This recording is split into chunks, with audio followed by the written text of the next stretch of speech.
Welcome back to Karate 360. My name is Kalan Anglos. I'm Mosdell. And we're going to bring you all the latest news from karate world and the martial arts world in general here tonight on the newest episode of the Karate 360 podcast. Let's get started. Karate 360, let's start the show. You a Kakai and I will sweep low. From local to global, it's the thing that you love. Karate! Sanbo Kamaru. Here we are back in studio. We're talking about everything in martial arts? Well, there's only a couple of things I guess that we're going to cover. It'd take a long time to cover everything in martial arts. There's some pretty big stuff in the martial arts. There's some big stuff coming out of martial arts. Before we go there, though, I have to talk about something that's got nothing to do with any martial arts, but it's just something that I've noticed today.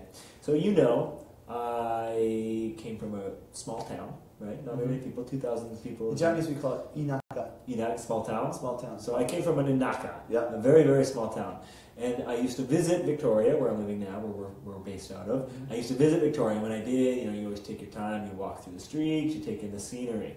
Well, now I'm living in Victoria, and going downtown, working downtown, kind of trying to walk around. I just got to get there, I got to get some food, and I got to get back to work, I got to go here, and now it's like, why is everybody walking so slow? Everybody's in my way. It's like I completely flipped it. And then I thought about it afterward. I was like, wait a second. I was like, that was me like 2 years ago. You're at downtown speed. I'm a dad, right? So it's just funny how things change. And I thought, this must be how Richard felt when he went to Japan. Exactly. And then you came back here, like, man, I'm sure there's a huge difference between here and Japan. But, I mean, for me, Victoria is kind of a big city for me coming from such a small town. But going from here to Japan, I can't imagine.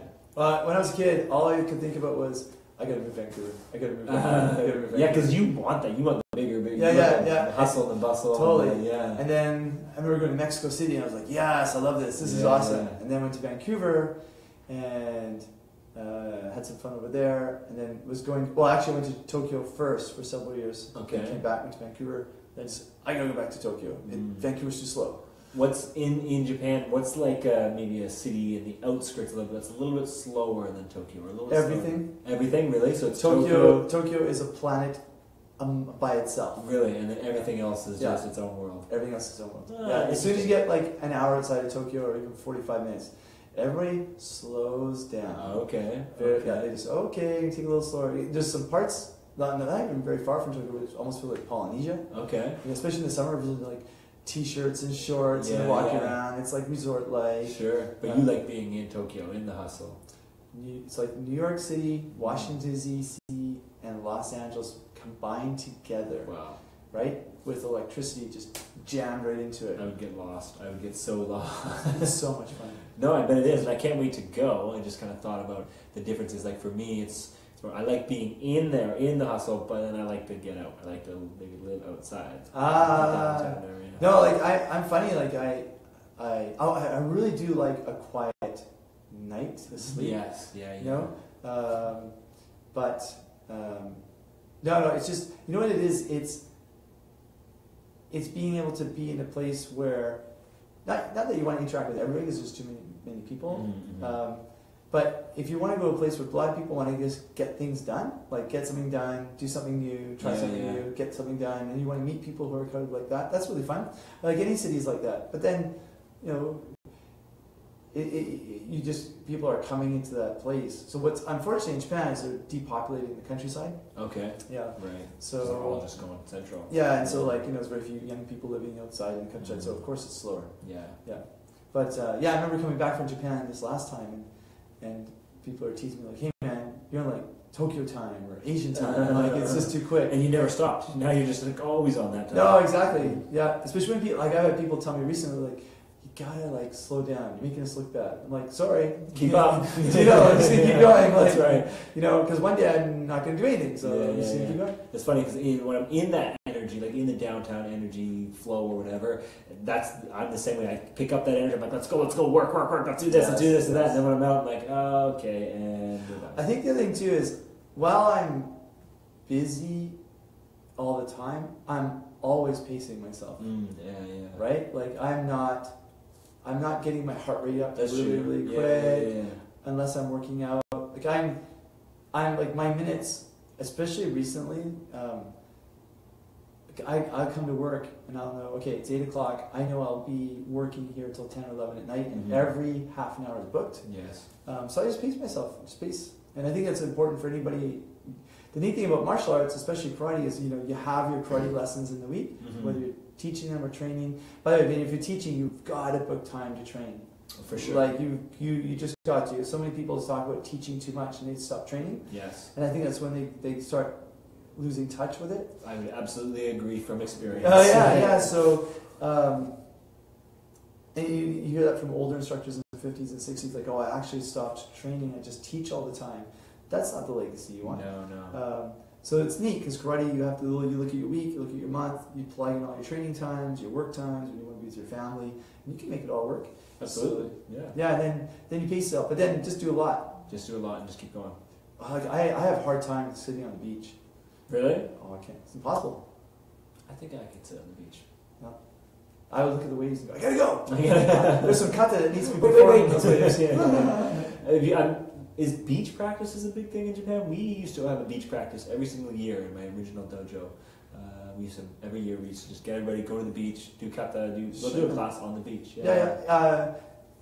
I think it's dojo specific. Also, if you're near a beach. No, of course. That's just probably a requirement. You know what I mean? It kind of helped that we were 5 minutes away from the beach. It's a romantic thing to go train on the beach. Yeah. You know? And then high performance clubs wouldn't waste their time with it. No, of course not. Right? Yeah. Unless they do the Rocky. The training they and, did. what was it? Apollo? Oh, yes. Right? Running in the sand. Yeah, but people should train, man. People should train. Then get healthy and then they can enjoy getting stuff done. Love it. Speaking of leaving a legacy and training hard, there was some big martial arts news that came out yesterday. Combat sports news. Maybe the biggest combat sports news. It's pretty big. Like, it's hard to think about how this would be topped. Yeah, Mike Tyson's first fight out of jail, or I don't. But yeah, Mayweather versus McGregor. Huge. I mean, a lot of talk about it coming, possibly happening. Okay, maybe it's not happening. Maybe it is happening, and now boom, it's official. It's happening August 26th in Las Vegas. If you're a karate person, you should watch it. You should know it. I mean, you even watch how McGregor moves. He moves like a bit like a point fighter. Well, he started in karate. Yeah, he started in karate. He was a karate fighter to begin with. Yeah, so he did that. He did some boxing, and just understanding like how to watch the game, what to look for. Yeah. I don't like it when someone gets in a silo. Like, I only look at my martial arts. Mm-hmm. I remember talking to a judo coach not long ago, and he could tell I was in some sort of combat sport, like competitive combat sport. Sure. And then I said, "Oh, I'm in karate." He's like, "Oh, karate, yeah." And I'm like, "No, you don't get it." Like, clearly, So I think it's going to be pretty huge. I know I'm going to watch it in a bar, with a massive screen. I really do want to go to Vegas. I know, isn't it tempting? I mean, maybe we can send our credentials in for this podcast and they'll give us maybe they probably will. Absolutely. Oh, how could they not? Dana White hooked me up. That's right. Anybody who can. It doesn't have to be Dana White. Just get in there. However, I have been to UFC's live, and if you're not really close to the ring, just stay home and watch it. Yeah, just stay home and watch it. Yeah, right? same thing. I went to UFC in Vancouver and was way up in the bleachers, and it's like, well, I'm just watching it on the big screen that's there anyway because I can't see the people on the mat or in the ring. The crowd is almost as entertaining as the fights. Yes. No, I really want to watch it. Okay, your predictions. Well, it's a little early. We still got a couple months to go before we go here, and I'd like to see a little bit more training video. But my early predictions, and we talked a little bit about this before on this fight, I think it's going to be just another Mayweather fight. And if anybody's watched Mayweather fight before, they're not the most entertaining fights. He usually just kind of moves around, stays out of distance, picks off, and gets points. I think this is going to be very similar. And to be honest, I think there's a lot of hype. This is going to have so much hype, this fight, and I think it's going to be impossible to live up to the hype, but I think it's actually going to be a little bit disappointing. I'm going to say it's going to be a fight. I still think McGregor's going to bring the fight, but Mayweather's just going to be so good at just keeping him away and using the ring and moving around, and I think that's how it's going to be. I think the first couple of rounds, McGregor's going to come out strong, try and make a point, and Mayweather's just going to dance around him, and then after that, Mayweather's just going to pick him off with points and win by decision. Is my early prediction. I think McGregor is going to win a couple rounds, though. I think he'll win a couple just on points and kind of picking off a few, and maybe Mayweather will. I don't know, not let him, but Mayweather's not going to show his hand too early. So I think that's how it's going to go. Mayweather by decision, unanimously. I think that's the most logical prediction. What are you trying to say? No. I'm like, that's what I think everyone's thinking. Yeah. Right? Like that's what I mean. So if that's what everyone's thinking, that's what the fighters are thinking. Sure. Yes, that's true. Right? That's a good point. I mean, you're reading what everybody's reading and saying, I think you've really summed it up nicely. So that also means that's what the fight camps know. Yes. Yeah. And so they either know that game plan is going to work or something else is going to happen. I mean, it could be really boring where McGregor doesn't engage until like the last round. Yeah, because let's not forget McGregor's never had a boxing fight at this level, not even close, right? So this is going to be a whole other ball game for him. I think the other thing that's really interesting is win or lose, Mayweather will cement himself as a dual combat sport athlete. Well, it's just still boxing though, but yeah.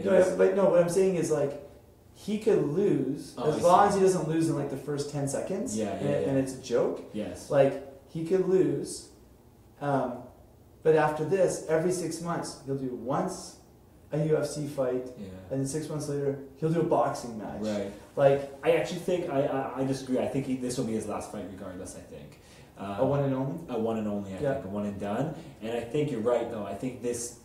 For Mayweather, it's almost a win-win situation. Oh, yeah. If he was wins, his last fight, he only made like 8 million or 10 million or not even that, maybe. Maybe not on the fight itself, no. But I mean, all his endorsements obviously makes more. So I think this will be a one and done type situation. And see, I'm not sure about that because what's the number one goal of a fighter? To be champion and to make money. You're a that's prize true. fighter. That's very true. And this is definitely a money fight. Yeah. So you're a prize fighter. So he's got more money than God. I mean, he's got. McGregor. Sorry. Okay. I see. McGregor. Sorry, maybe I misspoke. For McGregor, he can be a dual athlete now. Oh, okay. You said Mayweather. That's just my mistake. I'm sorry. Moving too fast. Redo the episode. No, I think for McGregor, he can become a dual athlete. I see what you're saying. I agree. I think he might. Yes. Sorry, and so what I think is going to happen is, like, people will want to challenge him. He'll say, "No, I'll wait until the figure hits 100 million or something, right?" And then everyone's going to be like, oh, "Okay, so McGregor does an MMA fight, a UFC fight, and then 6 months later there's a boxing match fight, and now he's pulling in both worlds because it's all about attention." Yeah. Well, you know what I think might happen. I think you're right. I think Mayweather will win, most likely, unless McGregor and his team really think about something they're going to do. Yeah. And so I'm going to start watching him like. I follow John Cavanaugh online, right? Yes. Yeah, and let's not forget too, Mayweather wins this, he sets the record for the best record, 50-0. Right now he's tied 49-0 with Rocky Marciano. So if he wins this, he literally is the best boxer of all time. So I think once he gets that, he's going to retire. But McGregor, I think you're right. I think what actually might even happen is he'll do this boxing fight. He's going to make more money than he's 28 years old. He's going to make more money than he made in the UFC. Yeah. And I think, he might not go back to the UFC. Why would he? I can fight in boxing, only have to worry about my hands and make 4, 5, 6 times as much as I would in the UFC. Mm-hmm. Why would I even go back type thing? Yes. So it's going to be interesting to see. But at the same time, just looking at how McGregor is, he just wants to keep staying in that spotlight. So exactly. It would be amazing, and for people in the karate world, it would be fun to watch. It'd be fun to watch this and see. Yeah. How it plays out. It's funny because all the boxing talk now is about this, but nobody realizes really that this weekend there's actually a really big boxing fight. Sergey Kovalev too is it's going to be a really good fight. Might probably be better than McGregor Mayweather, but nobody's talking. Yeah, it's blown it. Yeah. And it's crazy. So August 26th, it's going to be fun. We'll have to watch it. I heard there's even like a UFC lined up for August 26th as well in some other city. Interesting. Yeah. I think I was reading that they might cancel it or something like that. It was something about that their fight is going to be totally overshadowed. You would want to have the fight on the same night. Nobody would watch. 4.6 million pay-per-view buys Mayweather got for 2 fights ago when it was against Pacquiao. Okay. Yeah, that was like 2 years ago. We all know how enjoyable that fight was. I was there in the bar, bought my tickets. So pretty boring fight there, but so I mean it's a big fight. Yep. It'll be fun to watch. It'll be fun to see the karate world. Who in it, because if you're in combat sports, you watch it. You should watch stuff like that. For sure. I think it really trains your eyeballs, and it's also been interesting if John Cavanaugh is his coach all the way through. I think he's got a boxing coach and an MMA coach. Yes. So we'll see how that goes. I'm sure Cavanaugh will be in his corner, but I'm sure there'll be somebody over there at SPG that's got more boxing experience. Yes. There it is. Yeah, that's coming up, and that's going to be fun to watch. Fantastic. All right. Well, let's move into. Well, I mean, that kind of was news, but let's move into a little bit of karate global news. All right. So just coming up here so today is June 15th. If anybody's watching here on Facebook Live, thank you for tuning in again. Absolutely. Thursday nights. These happen at 9 p.m. Maybe a little bit after 9 p.m. We started a little late tonight. Monday mornings these come out on all the podcast platforms. But in 2 days, Saturday. It started when it's supposed to start. That's right. People may think it was 9 o'clock, but actually it started when it was supposed to start. It's like that's like a boxing. That's like what do you call it?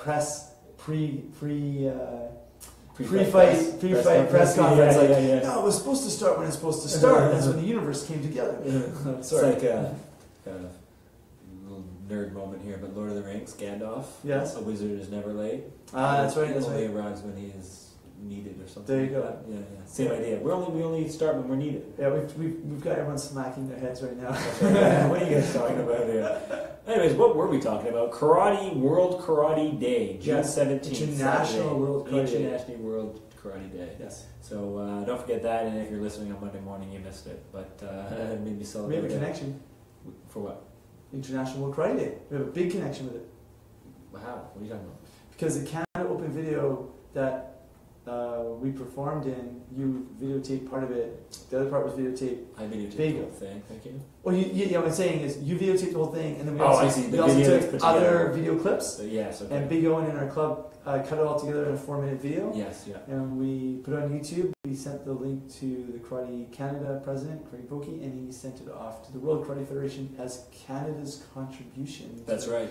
To the world. The International World Karate Day. We should put a link on the blog. When Absolutely. So we'll post that so you can see the Canada Open. Kata, if you haven't already seen it. And they have a Twitter page. So they Twitter, and I think they have a homepage, so people can go to the International World Karate Federation. Yes, so that's June 17th. There'll be lots of stuff coming out this weekend, so keep an eye on that. Of course, at the Canada Open, we did the Canada Open Kata, so that video is coming out. It was kind of the unofficial, official International World Karate Day for Canada on June 17th. But we forgot last week, we got carried away in the podcast.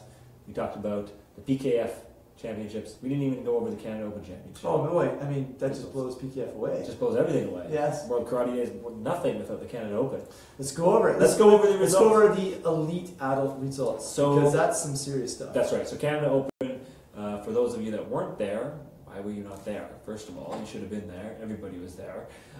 Saturday was the non-elite athletes, the novice athletes, that just kind of the thing. And then Sunday was the elite athletes. So we are just going to go over the elite athlete divisions on Sunday. So if you competed on Sunday, you're watching on Sunday, these are the results from the elite athletes. All right, you want to do the name? You want to do the division? Well, we're going to do adults only. We're only going to do adults only. Okay. Yeah. Otherwise, we'll be here for a while. Yeah, that's what I'm saying. So let's start with the... So it'll be short and sweet. Short and sweet. Let's start. Let's see here. That's the Kumite, women's Kumite. Here we go. So women's Kumite right there. Let's start there. Let's do it. That's good. All right, I'll say the division. You say the name. Women's Kumite, minus 50 kilograms. The gold medalist is. You have to bring the thing closer. That's right. You have to come closer. All right. It's Junya Suki, World Karate Academy from Japan. From Japan, nice. And the okay, so these are a little bit mixed up, but the women's elite open. Valentina Zolotorova. Nice, Valentina. Women. Oh no, sorry. Now we're on boys. Sorry, these are not in order. How dare they? Who put these together? All right, so we are going to be all over the place here. That's just a couple of the women's divisions. Maybe we should have looked at this before we started. Let's just jump to this. Men's Kumite, minus 75 kilograms. Oh, out of retirement, Arash Beto. Out of retirement, the Karate BC retired athlete representative. But former Canadian national champion and national team member. Awesome, there you go. Men's minus 84 kilograms. Alex Ponomarev. Plus 84 kilograms, men's Kumite. Dija. Sorry, Dija, I'd say your name, but it's Long. Men's Open. Go back to DJ. I want to try his name. I want to be fair to him, just because I'm horrible with names, as I've been told. Abdoulaye. Abdoulaye, I think that's what that We're is. trying, DJ. We're trying our best here on the Karate 360 podcast. That's girls' men's elite open kumite. Brian Flores from the United States. Okay, we're back at the girls. Women's kumite minus 55 and minus 61 combined. Oh, Valentina again. Valentina, another gold medal. Women's kumite minus 68 and plus 68 combined. Maya Shell from the United States. Mina Kamidojo. That's boys. Men's kumite minus 60 and plus 67 combined. Christopher Pena from the United States. I think he's a U.S. national champion, right? Oh yeah, okay, yeah. Male. Well, skip the team. We were into the team kata, but that's it. That's it. Great. I'll just cut the results. I know the male kata champion was Kenneth Lee. Why are they not on here? Oh, here we go. Men's kata, Kenneth Lee. Yes, That's right. For the Women kata. Women's kata, Rita. No. And so they're the two Canadian national champions this year. That's right, and they won the Canada Open Championship. So there we go. So we'll put the links. We can put the links on here. You can see everybody's names. There was a recreational day with novice, intermediate, and advanced kids to adult athletes, and then there was the elite day for 12 and up. Yep.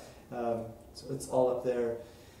And next year it's really neat. I'm still getting tons of messages every day. People are like, next year I'm going to be there. I'm going to bring 10 more people. Sweet. Our club's going to be there. Like Shooting for 1,000 athletes next year. Oh yeah.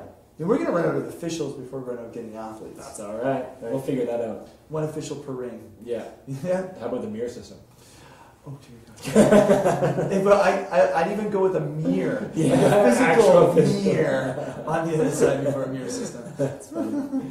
So there we go. That's the results of the Canada Open Championship. Don't forget, the first weekend of June is the Canada Open Championships for the next 2 years for sure, and then probably going on as well as that. The new flyers are out already for the Canada Open 2018, so make sure registration's probably not open for those yet. I think I'm going to open registration February 1st. Yeah, that's a good idea. Yeah, really. and we'll update at the end of this month. We'll update the website. We've got some, we're going to update how we did some of the registration online, make it even smoother and cooler and faster. Awesome. Yeah. Next year there's going to be actually athlete accreditation. Okay, with cool. badges and pictures on the badges Awesome. and everything. So it's going to be cool. Love that. How about coaches? Coaches going to have a little badge? No. Remember the year when coaches had to get their badges? It's funny. Matt Lee from Burnaby Karate Academy, shout out to Matt Lee, came up to me at the Canada Open, and he goes, so I need to get a coach's badge. And I said, okay, we'll just go over there and get one. He goes, well, is like one ready for me, or like do they know that I'm here? Like, no, you just go over there and put your name on that and put the badge on. He's like, that's it? Yeah, that's it. So do you remember the year? We were there. All right, that's the Canada Open Karate Championships. Let's talk a little bit about technical tactical. All right, I'm going to hand this one over to you. The technical tactical training chip of the week is? Air touch, soft touch, hard touch. Meaning? Meaning, can you punch or kick something and stop 1 inch away? Can you punch or kick something and make it like skin touch? And can you hit it hard like you're going to break a bone? And the importance of each? Well, you obviously don't want to be doing hard tagging when you're in the dojo. Makes people angry and they get upset. Yes, it does. We want to have really, really good control. Yes, right? Of course. So the most important thing is to have awesome control. Yes, I mean, let's not forget, part of karate is to pull the punch back before you hit them. Exactly. Even in sparring, you're supposed to look like you were going to hurt them, but you retracted and didn't. Yes. Right? Yes. So the ability to train with the idea of air touch, feeling the air on your partner's hand, right? And then feeling the skin touch, and then obviously knowing how to hit hard and go through. And hitting hard and going through sometimes isn't so much about the final extended point of your hand or fist, but if your body was carrying through. Yes. It's like kicking someone on the side of their body. If my lead foot is lined up to the side of their body, I'm going to get a nice light tag, because that's where I'm going to really extend. But if my lead foot is lined up to the opposite side of their body, then my kick will want to go through their body. Yes. Yeah. Just like through the head, right? Yes. So how you line up your pivot point is really important. So we were doing drills today where like having someone's hand up and you had to kick and you had to get the air of your kick. A lot of that's from the retraction. Of course, right? Yeah. Get the air of the kick, get the skin touch, and then not hitting hard. We save that for the kicking stands and stuff. Yes. And also being right on target. So, don't kick too high, don't kick too low. And I think as you get higher up in rank, you want to be able to land it right on target. Yes, maybe even just a little bit of a soft touch for the adults. Totally. Soft touch for the adults, air touch obviously for the youth and the juniors. And let's document what's going on. Like, I was talking to the BC team director, Rodney, and he's like, the most dangerous, difficult people to deal with are like adult green belts, right? Because they're getting really, really good, but they still don't have the finesse to understand the control, the speed, and the velocity without having a lot of weight behind the technique. Yeah. Like the other day, shout out to Nick, we're like doing some sparring, like, hey, do a nice little hook, like a roundhouse kick. He's really fast legs. He's really fit. So, and he's a green belt. So, do a roundhouse kick to my body. He just, wham! Charlie horses me. Break the leg. I'm like, dude. He's like, don't keep me in the head. Don't keep me in the head. I'm like, you can't just let it go. That's a human leg on the other side. Soft touch is all you need. Yeah. In fact, I like something that you said when I first started training here that I thought you liked is, there's no reason to do a hard touch and even a soft touch if you're not an adult, because once you pass their guard, you've won. Exactly. You've got the point. Exactly. You've already hit them, even if you didn't hit them. Once you pass the guard, it's there. So what's the point in having to hit them? You should be able to pull back. Exactly. And if you've passed the guard and they're not ducking out of the way, you've won them. You've won that exchange. Yeah. Everything beyond that is your ego to feel better about injuring somebody else. Yes. Right? Yes. Yeah. I think the only time that I would just smack someone in the head but not to hurt them is like, hey, that's going to happen to you in the elite division. Yeah. So you got to know, whoa, I got to duck that sucker. Yeah. But once you pass the guard and they're making no defensive gesture, you've won that technique. There's no need to put them down to prove a point. Yeah. Now, you might think your technique was so weak and your speed got it in, but the technique was bad. Doesn't matter. We don't have to injure each other. No, for sure. Right? Yeah, the technique can get better in sport karate and obviously in the dojo. They'll tell you okay, you just flicked your arm up, but there was nothing there. You still have to yank it back hard to show that you were putting some power in to get that power back.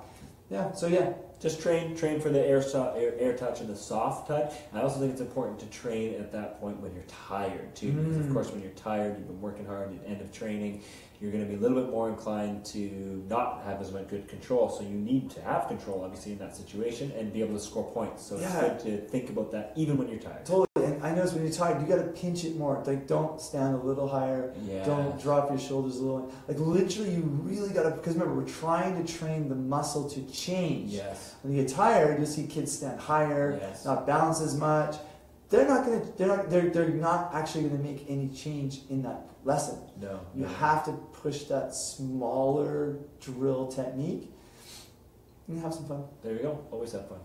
All right, so that's the technical tactical of the week. Let's move on to a little bit of a fitness training tip. Hit me! And this week, you're just going to keep firing that out. And this week, what I want to talk about for a karate fitness training tip is how to build explosiveness through a type of training called plyometric training. So plyometric training is very popular in a lot of combat sports and karate especially. Those bounding exercises where you're jumping across the floor, or the quick shuttles back and forth where you're turning on a dime nice and quick. Plyometric training is just basically anything that's using your muscles and joints that are going, stopping, and then going again nice and fast. So like bounding and those kind of things. A couple of good ways to do this for karate is like box training, so like box jumps, which aren't necessarily plyometrics, but you can make them plyometrics if you have several boxes set up and you bounce from one to the other. And the whole idea is as soon as your feet touch the floor, they're leaving again. So as soon as they go pop, you got to pop it right up. A good way to do this too is depth jumps, is what they're called. So you actually start on the box or on a like a step or whatever, a bench. You jump off, but you step off the box, and then again, as soon as your weight, you feel your feet touch the floor, you're bouncing forward into a kazamizuki or into something. So you in your karate stance, on a bench, on a step. You step off into your karate stance, but again, as soon as you feel your weight hit the floor, you need to bounce off as quick as you can, throwing a technique, throwing a punch. And we're really just training that system to be able to explode. Especially with karate training, we're bouncing, moving around, and then boom, we have to explode right away to try and score the point. Well, this is training your muscles and your structure to be able to take that load of your body weight and explode as fast as you can as you're moving around the ring. So depth jumps are great for that. Plyometric training where you're actually doing like shuttle runs and that kind of thing. Shorter shuttle runs where you have to turn nice and fast, and that's even in the fitness testing what we try and incorporate or tell them is as soon as you get to that point, turn as fast as you can and run back. So you're really trying to get your body moving as quick as you can in one direction and changing that direction and moving into the other one. Those are kind of lower body based ones. You can do push-up plyometrics and that kind of thing. The agility ladders where you're just trying to move your hands across the agility ladder as quick as you can. So just different ways to train your body to be explosive through plyometric training. I remember when plyometrics started becoming popular in the 90s, and like Toki Hill was really popular for promoting it. And he said, don't do it more than like twice a week for 20 minutes. Very, very good point, and very true. Yes, it's very stressful on your body, and especially your joints and your ligaments, to be able to take all that weight of your body and trying to move it explosively. It's mostly your ligaments and your tendons that can't handle it very much. So you're right. Only do it 2 or 3 times a week, and also make sure that you're well rested afterwards too. So do it, rest for a couple of days. You can do other training. You can still do your karate training or whatever. Just don't focus so much on plyometric training. That's very true because it's very stressful on the body, plyometric training. Yeah, I remember I blew my Achilles once. And I'd done like 2 or 3 days of plyometrics in a row. Sure. And I just remember my legs feeling like really not good. Yes. That was the day injured. So like, oh yeah, I kind of blew that rule of like, don't do more than 20 minutes twice a week. Right? Yes, so, and if you're tired, if your muscles are already tired, don't do you should do plyometrics early in a training session or early in whatever. Make sure it's done early because then you're a little bit more fresh. Make sure you're well rested, and also it's also the importance of having a proper injury prevention program, which we've talked about on here as well, because you'll be able to better handle that plyometric training if your muscles are stronger and your joints are stronger and blah blah blah. And who can I get an injury prevention program from? Well, I might know a guy. You might know a guy. Yeah, they might be able to help you out. So. I can give you a plyometric one too if you want. I can give you a whole training program. Whatever right on. There we go. Just go to www.kalananglos.com. kalananglos.com. Enter the discount code. There's no discount because it's amazing. That's right. Full price. Full price. All right, so that's the fitness training tip of the week. Well, that pretty much wraps up this episode, I think, of the Karate 360 podcast. I love it. I love it. Short and sweet. Well, it's never short because I think we blew 30 minutes easy. Oh, we are over 30 minutes, but that's okay. We got lots of content here. Oh, yeah. Let's bring it. Let's bring it. So let's just talk a little bit about upcoming tournaments. July 17th and 18th is the Series A in Toledo, pardon me. In the States? In the States? Yeah. If that's where Toledo is. Well, there's a Toledo in the United States, but it could be like isn't there one in like Italy? I think it's actually the one in Italy. Oh, okay. It's the one in Spain. It's in Spain now that I think about it. It's the Series A in Toledo, Spain. It's absolutely 100% in Spain, July 17th and 18th. And then also that same weekend is the World Games in Poland. So that's coming up as well. So not a lot on tap for WKF and that, but the World Games obviously. World Games is big. Yeah, the World Games is a big one in Poland this year. So Toledo is in Spain. That's what I said. You said Italy. I said Italy. You said Italy. I said Spain. But isn't there one in the US? Probably, yeah. USA. Probably. Yeah, that's where cars can run. That's right, but that's not where this one is. This one's in Spain. Wasn't the Fawns from Toledo? I don't know. Hey, how you doing? Yeah, that's all I know of the Fawns. No. Henry Winkler, that's how I know that. Oh, very good. Yeah, because he as a person is totally different than the Fawns. Yes. Yeah. Cool. Anyways, that's about the best way to wrap up a Karate 360 podcast. Talk about the Fawns. By the way, Fawns did karate techniques. Did he? He did. Well, that's you should go on YouTube, type the Fawns and karate techniques, and you'll see him doing some karate stuff. Cool. He did like a turnaround jump, handspring back, double back kick on this guy. Crazy. Yeah. This just reminded me. Did you see the Bruce Lee sparring video? I didn't. We're going to watch it next week for sure. All right. Bruce Lee sparring video. Bruce Lee sparring video that came out as big breaking news, obviously. Is this like old footage from Long Beach, California, or something like that? You know, unseen footage. Is he actually scoring techniques? Yeah, he looks pretty good. Yeah, they got some weird gear on, but Yes. that's pretty good. We'll go over next week. So there you go, a cliffhanger. Right next on. week we're gonna look at the Bruce Lee video. All right, everybody. Does he score? Does he not score? Does he kill him? Does he kill him? 1-inch punch. All right. Anyways, thanks for tuning in to the Karate 360 podcast. Real quick again, Thursday nights we do these Facebook Live. Monday mornings they come out on all podcast platforms. Make sure you subscribe so you get it. Karate 360 on Facebook. I'm Kalan Anglos. I'm Richard Mosdell. And thanks for tuning in to the Karate 360 podcast, guys. Thank you. Sanrokumaru.